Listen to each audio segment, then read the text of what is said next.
Si usted es tan amable, vaya a la epístola del apóstol Pablo a los Gálatas. Epístola del apóstol Pablo a los Gálatas, y en lo que usted va al capítulo 4, permítame hacer un resumen para beneficio de los que llegan quizás por primera vez hoy. Nos encontramos como iglesia estudiando la epístola del apóstol Pablo a los Gálatas, y hemos visto hasta aquí que hemos llegado a la mitad de la epístola, a la mitad de la carta, cómo el apóstol Pablo ha defendido el mensaje que él ha enseñado, el mensaje que él le enseñó a los cristianos en las iglesias en Galacia. Hemos visto al apóstol Pablo corregir a aquellos cristianos, señalar a los falsos maestros que se habían infiltrado en aquellas iglesias, cambiando y tratando de cambiar el mensaje que él les había enseñado. Pablo se ha concentrado en una sola cosa: en hacerle recordar a aquellos cristianos que la justificación, en otras palabras, la manera en que ellos y nosotros somos salvos, es única y exclusivamente por un acto de gracia, un regalo y un favor inmerecido de parte de Dios. El hombre no se puede salvar, ni puede mantener su salvación a través de buenas obras, de hacer ritos, de tener ceremonias, ni de obedecer la ley. Pablo ha sido sumamente preciso en probar históricamente, pero también bíblicamente, yendo a las Escrituras, que la salvación es única y exclusivamente por gracia. El hombre no puede hacer nada para ser salvo.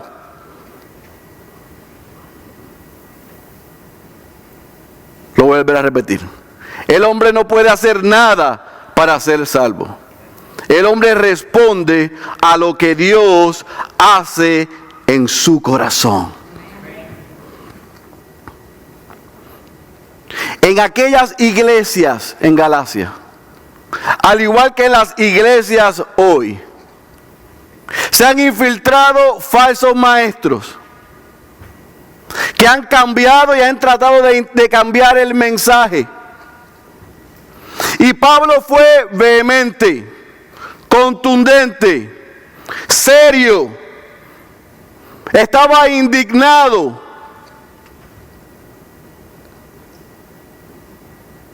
Los llamó insensatos, les preguntó quién los hechizó.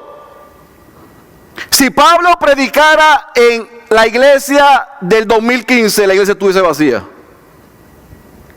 porque sería muy fuerte. Pablo gritaba mucho, como el pastor que tienen aquí al frente.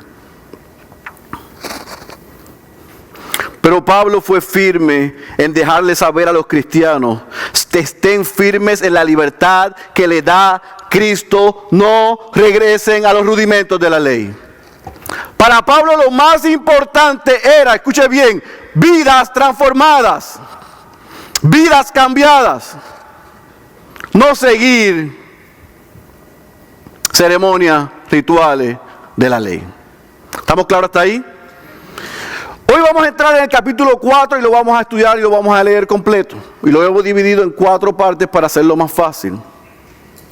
Pero hoy vamos a ver cómo Pablo continúa su tesis del capítulo 3, pero hace algo donde muestra un amor especial por aquellos cristianos. Hoy vamos a ver al apóstol Pablo mostrando su lado pastoral y personal. Vaya conmigo al versículo 1, por favor. Está en el capítulo 4, versículo 1. Mire lo que dice el versículo 1 al versículo 7. Pero también digo, entre tanto que el heredero es niño, en nada difiere del esclavo, aunque es señor de todo, sino que está bajo tutores y curadores hasta el tiempo señalado por el Padre. Así también nosotros, cuando éramos niños, estábamos en esclavitud bajo los rudimentos del mundo. Pero cuando vino el cumplimiento del tiempo, Dios envió a su Hijo, nacido de mujer y nacido bajo la ley, para que redimiese, gracias, a los que estaban bajo la ley, a fin de que recibiésemos la adopción de hijos. Y por cuanto sois hijos, Dios envió a vuestros corazones el Espíritu de su Hijo, el cual clama, subraye esto, Abba, Padre. Así que ya no eres esclavo, subraye eso. Si usted se va a llevar algo de este mensaje hoy, y si usted está en Cristo, yo quiero que usted se lleve esto hoy. Ya no eres esclavo, sino hijo, y si hijo, también heredero de Dios por medio de los sacrificios de Cristo. ¿Muy bien? Por medio de rituales. ¿Por medio de quién? Por medio de la circuncisión. Por medio de dietas. ¿Por medio de quién? De Cristo. ¿Qué está diciendo el apóstol aquí? Pablo, al igual que hizo en el capítulo 3, está dejando y trayendo luz a los cristianos en Galacia de que ya ellos, si estaban en Cristo, no eran esclavos, sino que habían sido adoptados como hijos de Dios. Ya no eran esclavos, sino que habían sido adoptados como hijos de Dios. Cristo los redimió, los libertó de la esclavitud de la ley. Pero fíjense que Pablo hace una ilustración, y yo voy a hacer una para que usted lo entienda. Pablo vuelve y utiliza el ejemplo de un niño. ¿Por qué él hace esto? Porque tanto los judíos y los gentiles, griegos y romanos, entendían lo que sucedía cuando un niño o un joven dejaba de ser niño y se hacía una ceremonia para celebrar que ya era adulto. ¿Se recuerdan que le dije que le ponían una vestidura? Y el mundo sabía que ya él había cambiado de ser un niño a ser un ¿qué? Un adulto. Pablo está usando eso como una ilustración de lo que sucede en la vida del hombre que está esclavo al pecado, pero cuando Cristo llega, le pone vestiduras nuevas y el mundo puede ver que ya no era lo que era antes, valga la redundancia, sino que ahora es un hijo de Dios. ¿Está conmigo? Pero fíjese que Pablo utiliza la expresión adopción. ¿Y qué es adopción? ¿Qué es adoptar? Adoptar es el acto de incorporar a la familia propia a una persona que ha sido engendrada por otra persona. Lo voy a repetir.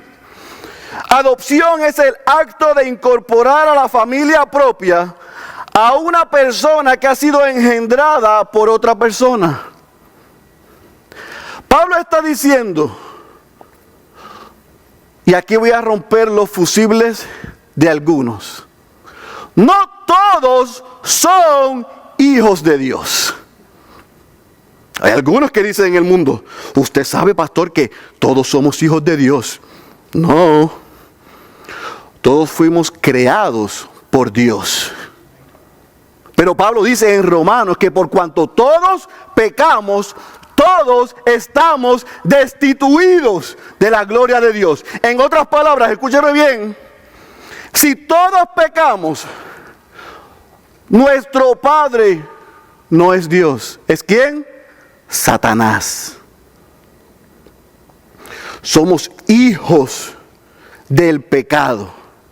Pero cuando Cristo llegó a la escena y derramó su sangre en la cruz del Calvario, por esa sangre derramada, hizo posible que Dios adoptara a los que eran esclavos del pecado y ahora son hijos de Dios. ¿Lo entendió? Déjeme explicárselo de una manera. Aquí vemos, qué sé yo, 100 personas.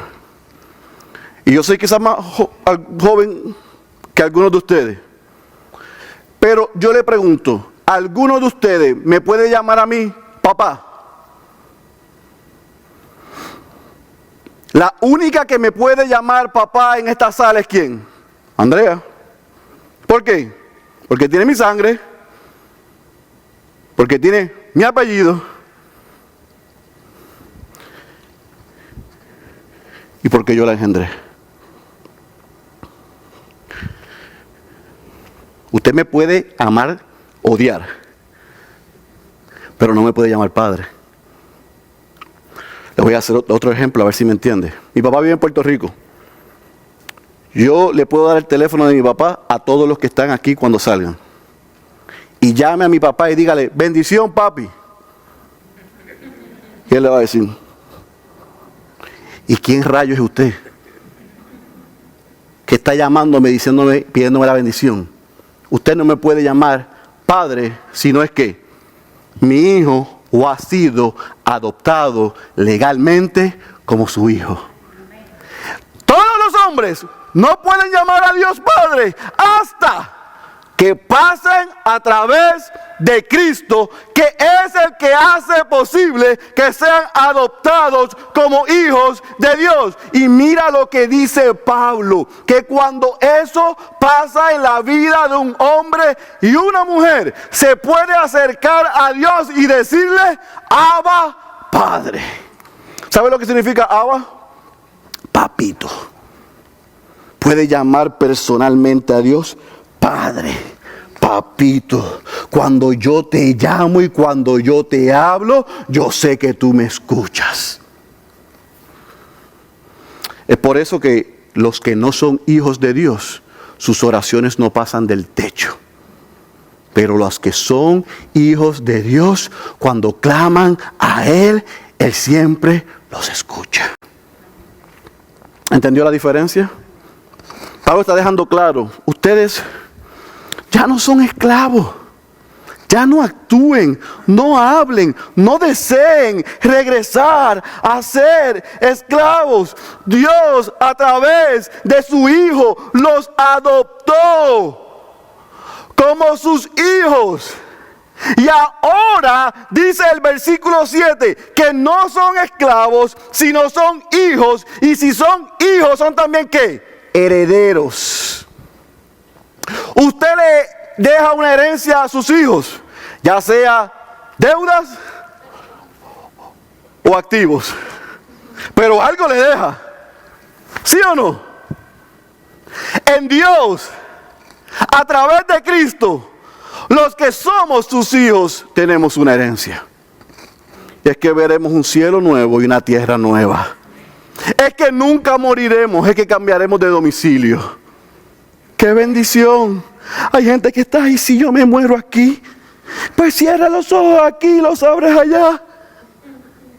Es como irte en una anestesia general, completa. Que cuando te levantes estás en la presencia del Señor. Por eso es que los que están en Cristo no tenemos miedo a la muerte. No tenemos que temer, porque cambiamos de domicilio. ¿Está conmigo, iglesia? Pablo está diciéndole a los Gálatas y te está diciendo a ti y a mí, si tú estás en Cristo, no vivas, no actúes, no hables, no pienses como esclavo. No te sujetes a ceremonias y ritos de hombre que lo que te quieren controlar, sino ser libre en Cristo. Mira lo que es el versículo 8 al 11 ahora. Ciertamente en otro tiempo, no conociendo a Dios, servíais a los que por naturaleza no son dioses. Mas ahora, conociendo a Dios, o más bien, subraye esto, siendo conocidos por Dios, hay una gran diferencia. Hay gente que dice que conocen a Dios, el problema es que Dios no los ha conocido a ellos. ¿Cómo es que os volvéis de nuevo a los débiles y pobres rudimentos, a los cuales os queráis volver a esclavizar? Guardáis los días, los meses, los tiempos y los años. Me temo de vosotros que haya trabajado en vano. Pablo ha explicado magistralmente la nueva posición de los que son adoptados como hijos de Dios. Pablo les ha dicho, ustedes son hijos, ustedes son libres, ustedes tienen herencia, pero les da una advertencia y les dice, no vuelvan atrás. Es verdad que la salvación es gratuita. Es verdad que tú no haces nada para ganar el favor de Dios. Pero tú como creyente y yo como creyente, dice Pablo, tenemos una gran responsabilidad. Por eso yo tengo problemas con algunos mensajes. Que todo es gracia, gracia, gracia, gracia. Y yo hago una oración y repito una oración. Y ahora soy cristiano y vivo como el mundo. Hablo como el mundo. Actúo como el mundo. No me diferencio del mundo porque estoy bajo la gracia. Eso no es lo que Pablo está diciendo aquí. Pablo está diciendo lo que Cristo salvó. Los que se arrepintieron de sus pecados, los que han puesto su fe en el Hijo de Dios, son salvos, no por nada que hayan hecho, sino por lo que Dios hizo a través de Cristo. Pero usted y yo tenemos una gran responsabilidad. ¿Y cuál es la responsabilidad? Que vivamos vidas en santidad. Pero déjame pararme ahí. Porque cuando decimos vida en santidad, la gente ha creído que es vestirse de blanco, es caminar por las nubes, es cantar 4 coritos, vestirse de una manera, no comer esto. Y a eso llaman santidad y utilizan fuera de contexto para crear su pretexto. Sin santidad nadie verá a Dios. Pero ¿sabe cuál santidad es? La que dice la palabra que debemos vivir separados para Él. Vivir separados para Él es que vivamos separados en una comuna como hizo Jim Jones en Guyana, en Jonestown. No. Vivir separados para Él es que cuando el mundo nos vea, sepa que en nosotros hay algo distinto. No para darle con eso en la cara, sino para extenderle la mano, que el que nos salvó está disponible para salvarlo a Él. ¿Entendió la diferencia? Así que Pablo está diciendo, no vuelvan atrás, son santos, están separados para Dios, la gracia de Dios los alcanzó, vivan vidas piadosas, no quieran ganar el favor de Dios o mantener el favor de Dios haciendo ritos y ceremonias y siguiendo la ley, pero vivan vidas consagradas para Él. Pero mira lo que dice el versículo 11, porque el versículo 11, yo le decía a Denis anoche, gracias a Dios por Pablo. Porque en el versículo 11 dice el lamento de muchos pastores hoy. Me temo de vosotros que haya trabajado en vano con vosotros. Se lamentó como pastor. Yo fundé esas iglesias. Yo les enseñé el evangelio. Yo les prediqué la palabra que yo mismo recibí. Y ustedes ahora están pensando regresar al legalismo. Pensando en hacer cosas que no son necesarias para los que son libres. Me temo, es un lamento, que yo he perdido el tiempo con ustedes. Pablo mostró su lado pastoral y personal. Mostró su humanidad. Mostró un poco de frustración. Tanta palabra y tanto consejo. Tanto que ustedes fueron testigos y mira lo que pasa. A veces los pastores nos sentimos así. Es como el meme de las ranas René. A veces yo me siento así, pero me recuerdo que la iglesia no es mía y se me pasa.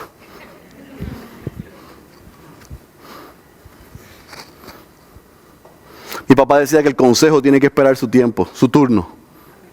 Yo le puedo decir a la hermana Irma, la palabra de Dios dice en la necesidad que tú estás, que tú hagas esto. Y Irma puede decir, fantástico, la Biblia dice eso, pero yo voy a hacerlo así. ¿Sabe qué?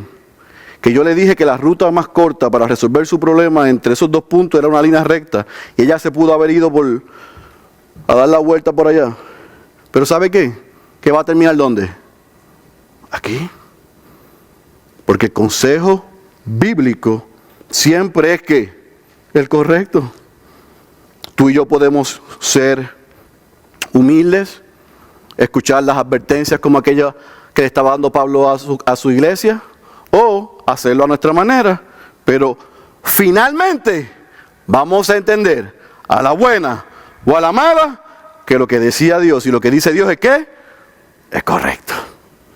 Así que Pablo se lamenta, pero mira lo que hace del versículo 12 al 20, porque aquí gira.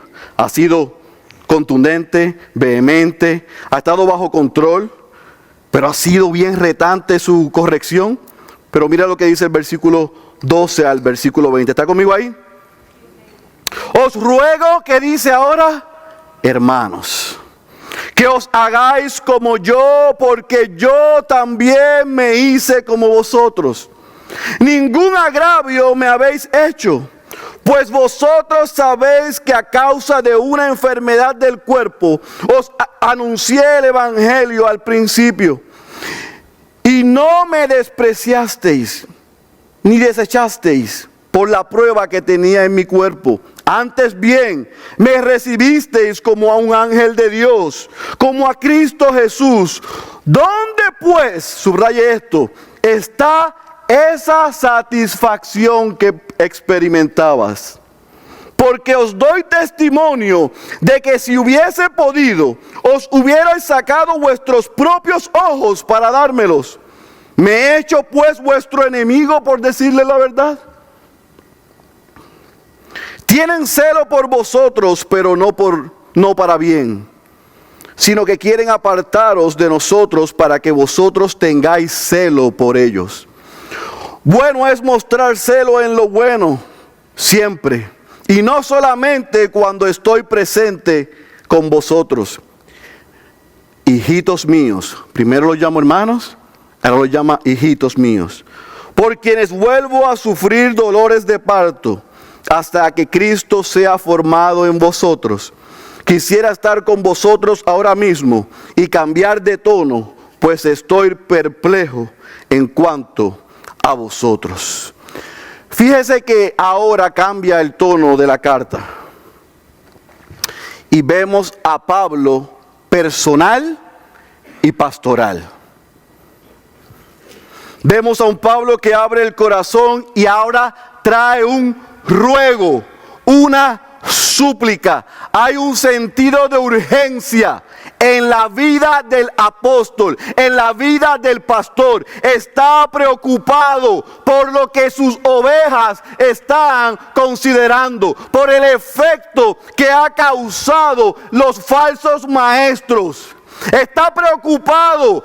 Eso es lo que hace un padre. Eso es lo que hace un pastor. Que si ve en peligro a sus ovejas, las corrige, las persigue, las busca.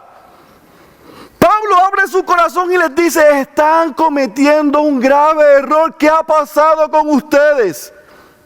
Si el mismo celo que cuando yo estaba allí, ustedes tuvieron conmigo, que hasta cuando yo enfermé, y algunos piensan que le dio malaria cuando estaba en Galacia, y ustedes estuvieron dispuestos, mira la metáfora que él usa, de sacarse un ojo y ponérmelo a mí y dármelo a mí. En otras palabras, usted tiene un compromiso conmigo y con la causa del evangelio. ¿Qué ha pasado? Que estos falsos maestros los han engañado. El versículo 17 él dice, escuche bien, tienen celo por vosotros. Y esto es una característica bien importante que usted se lleve en esta mañana. Los falsos maestros no se presentan como falsos maestros. Se visten como ángeles de luz. ¿Para qué? Para engañar. Aquellos judaizantes habían entrado en las iglesias en Galacia y estaban hablando un idioma bonito y estaban haciéndolos sentir bien a ellos, pero el fin de ellos era engañarlos. ¿Cómo es el fin de los falsos maestros? Ahora nadie quiere ser pastor. Ahora nadie quiere ser pastor. Todo el mundo quiere ser famoso. Ahora tenemos celebrity pastors. No quieren ser pastor. Dicen que pastor es uno de los 5 ministerios, utilizando muy mal y fuera de contexto lo que dijo Pablo. ¿Sabe por qué no quieren ser pastor? Porque no están dispuestos a pastorear, valga la redundancia. No están dispuestos a corregir a las ovejas, a ir tras las ovejas, a amar a las ovejas, a preocuparse por las ovejas. No están interesados en instruir, en redarguir, en exhortar, en corregir. Pero tampoco las ovejas quieren pastores. Por eso es que no hay membresía en las iglesias. Por eso es que se convierten en iglesias de consumo. La gente dice, yo soy cristiano porque yo voy todos los días, todos los domingos a la iglesia y tengo la Biblia en mi mano. Y es como dice mi amigo el pastor Luis Soto, el que yo vaya todos los días al aeropuerto no me hace avión. Yo voy a la iglesia todos los domingos. Usted puede ir todos los días al aeropuerto y no lo va a hacer avión. No va a poder ir, como él dice, a McDonald's todos los días, anuncio no pagado y no se va a convertir en un Big Mac. Y que usted venga a la iglesia los miércoles, no lo hace cristiano. El que yo me pare aquí a decir lo que yo quiera, tampoco me hace pastor. Porque hay pastores que utilizan la Biblia, como dice Helm, como un borracho, un ebrio, utiliza una farola o un poste de luz. ¿Sabe para qué usan los borrachos el poste de luz y la farola? Para sostenerse, no para que les dé luz. Así hay pastores y gente que predica la palabra. Utilizan la Biblia para sostenerse, para decir lo que quieran, no para decir lo que Dios ya dijo. Y la gente viene a consumir lo que quieran, no lo que ya Dios dijo. Esa es la gran diferencia. Pablo está diciendo, no se olviden lo que yo les enseñé. No se olviden lo que ustedes fueron testigos. No olviden el celo que tenían, el sentido de urgencia por el Evangelio. No se dejen engañar por esos falsos maestros. Es mi intención que Cristo sea formado en ustedes. Yo como su Padre espiritual, que los engendré espiritualmente a través de la proclamación del Evangelio, estoy preocupado por ustedes.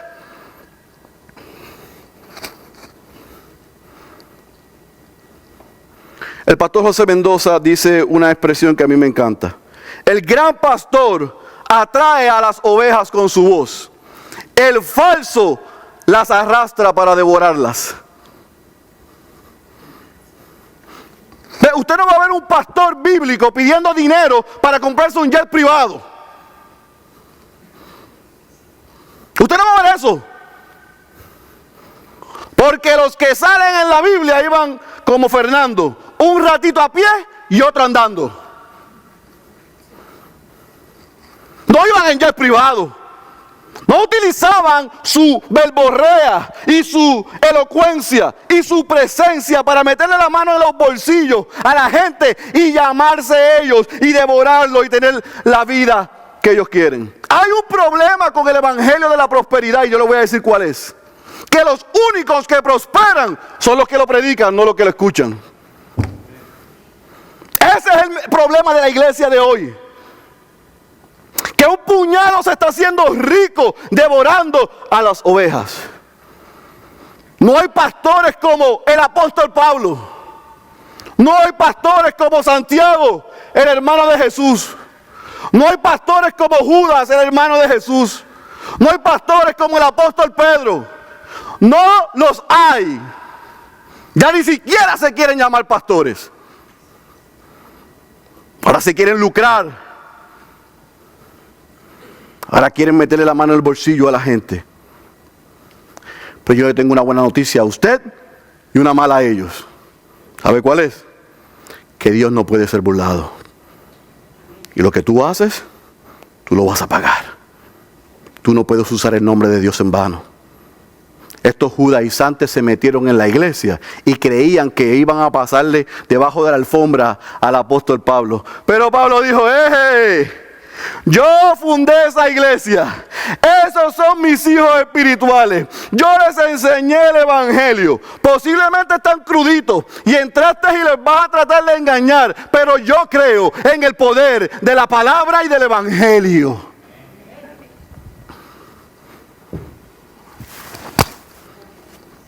Nos hacen falta más pastores como el apóstol Pablo. Miren lo que dice el versículo 21 al 31 para ver cómo cierra el capítulo 4 del apóstol. Decidme, los que queréis estar bajo la ley, ¿no habéis oído la ley? Porque está escrito que Abraham tuvo 2 hijos, uno de la esclava y el otro de la libre. Pero el de la esclava, subraye esto, nació según la carne. Mas el de la libre por la promesa. lo cual es una alegoría, pues estas mujeres son los dos pactos.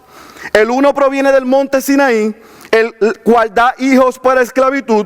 Este es Agar, porque Agar es el monte Sinaí en Arabia y corresponde a la Jerusalén actual, pues esta con sus hijos están en esclavitud.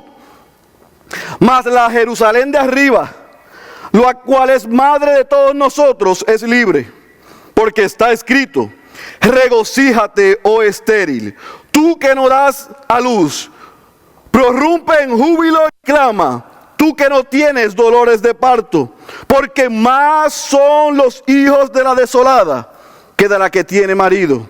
Así que, hermanos, nosotros, como Isaac, somos hijos ¿de qué? De la promesa.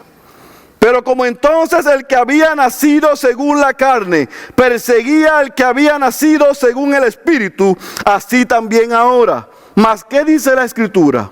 Echa afuera a la esclava y a su hijo, porque no heredará el hijo de la esclava con el hijo de la libre. De manera, hermanos, que no somos hijos de la esclava, sino ¿de quién? De la libre. Usted está diciendo, ¿qué rayos dijo Pablo ahí? Me perdí cuando iba por el Sinaí. Yo le explico ahora, tranquilo. Pablo lo que quiere hacer es mostrar la diferencia entre creyentes verdaderos y sinceros y los judaizantes. Así que él utiliza la alegoría de Agar y Sara, para que los gálatas pudiesen entender lo que los judaizantes estaban tratando de hacer. Dios le había dado, y lo vimos ya los pasados dos mensajes, una promesa ¿a quién? A Abraham. Y en esa promesa le dice a Sara, una mujer mayor, estéril, que iba a tener un hijo, ¿sí o no? Dios le dijo a Abraham que Sara iba a tener un hijo.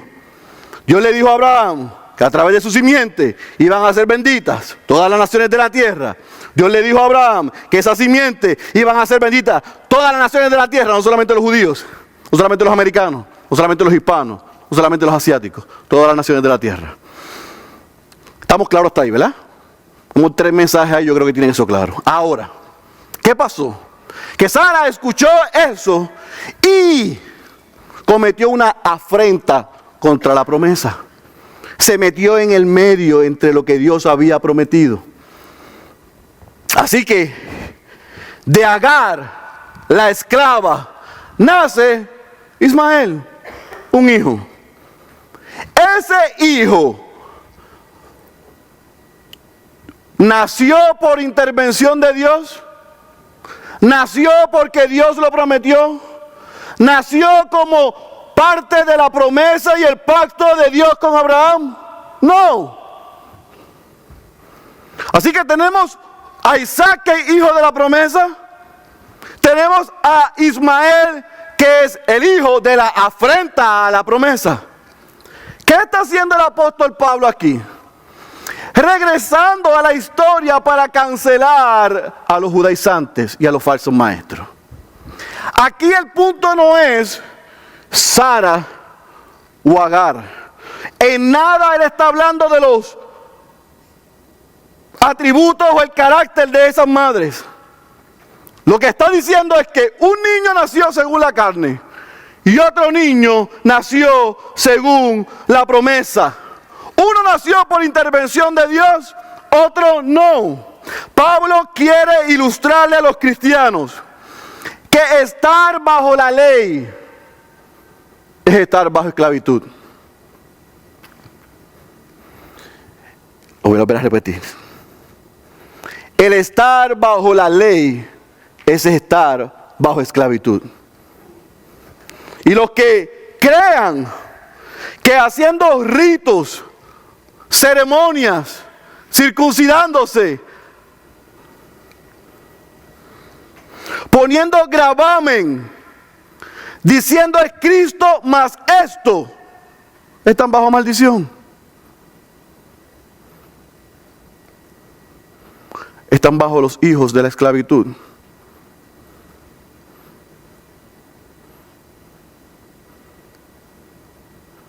Pero los judíos creían que ellos eran los únicos que eran hijos de la promesa.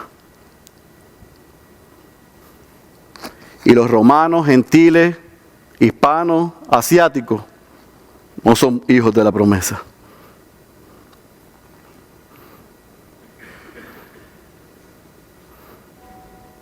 Así que Pablo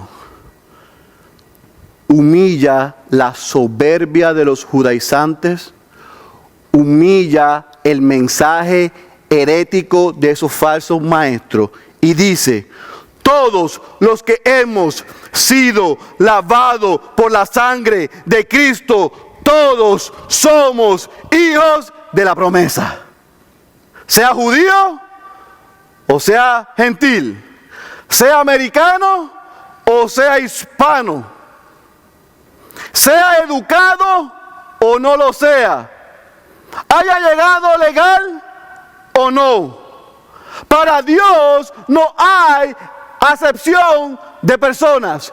El que se arrepiente de sus pecados, pone su fe en el Hijo de Dios y vive para Él, es un hijo adoptado de Dios.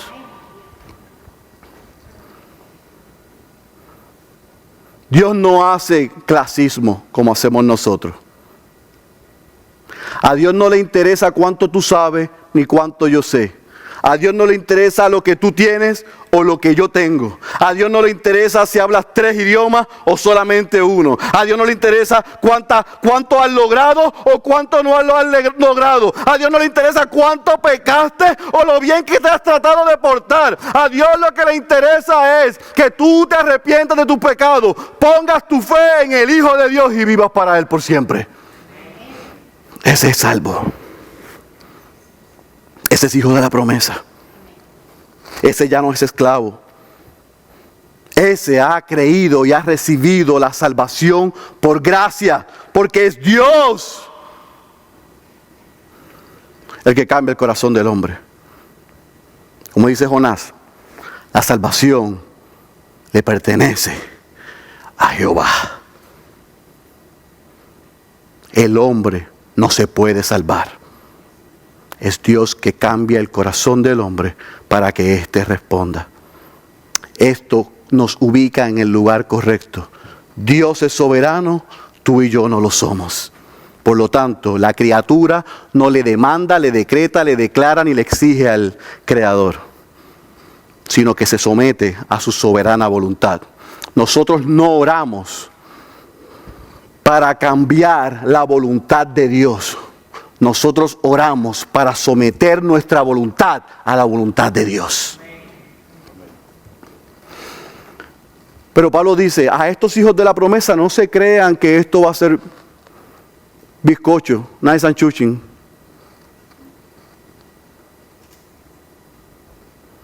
A los que son hijos de la promesa recibirán persecución. Y ya hemos visto en el pasado mes lo que se está convirtiendo Estados Unidos de América. Como dijo el pastor James el pasado miércoles en una maravillosa clase. La gente dice, God bless America, cuando debería ser que América bendiga a Dios. Porque los resultados de lo que tenemos hoy es la muestra que la ira de Dios está sobre esta nación, porque esta nación ha permitido y ha creído falsos maestros, falsos evangelios que nos han apartado de la suficiencia de las Escrituras y tenemos el resultado que tenemos hoy. Pero si un puñado se mantiene firme en lo que dice la palabra, un puñado puede ser usado por Dios para glorificarlo a Él y para convertir esta nación. No se necesita mucha gente. David Platt dice que Jesús con 11 y 12 cambió el mundo. Cuanto más una iglesia con gente que quieran vivir comprometidos por la palabra. Esa era la advertencia del apóstol Pablo y es mi advertencia para ti. Es el evangelio. Es el evangelio, no son programas, no son ministerios. No son actividades, es el evangelio. ¿Sabe por qué?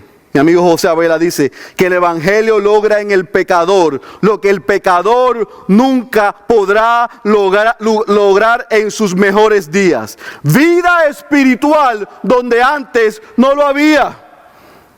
Por lo tanto, yo concluyo este mensaje en esta mañana haciéndote esta pregunta. ¿Tú eres esclavo o eres hijo o hija? Porque el capítulo 4 Pablo distingue dos grupos. Unos que son esclavos y otros que han sido adoptados como hijos. ¿Dónde estás tú y dónde estoy yo?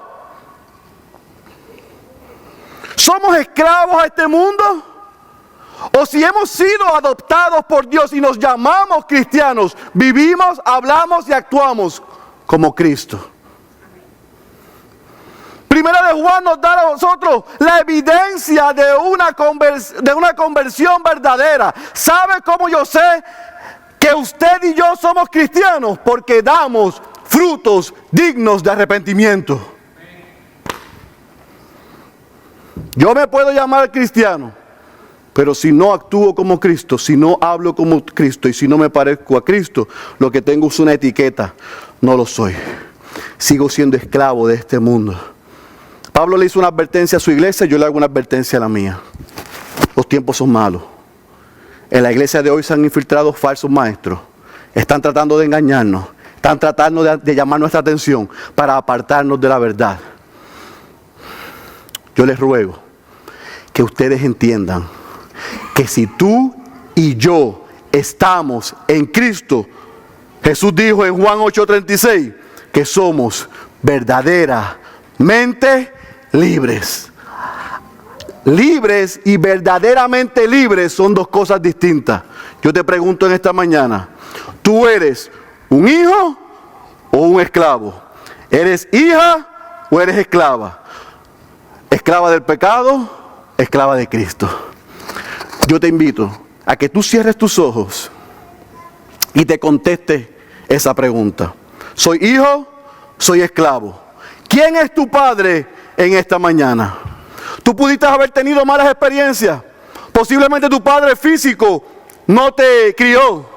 Posiblemente tu padre físico te maltrató y abusó de ti. Y la figura de padre que tú tienes está totalmente distorsionada. Pero yo tengo buenas noticias para ti. Aunque tu padre no hubiese estado allí, aunque tu padre te maltrató, aunque tu padre no hizo su trabajo, en esta mañana tú puedes responder. Si el Espíritu Santo ha traído convicción a tu corazón de pecado, el Padre te quiere adoptar como su hijo. Responde. Responde. Tú no eres Santiago, tú no eres García, tú no eres Cabrera. Si tú estás en Cristo, tú eres un hijo de Dios. Y si no lo estás, es una gran mañana para que le pidas al Padre, a través de su Hijo, que te adopte a su familia.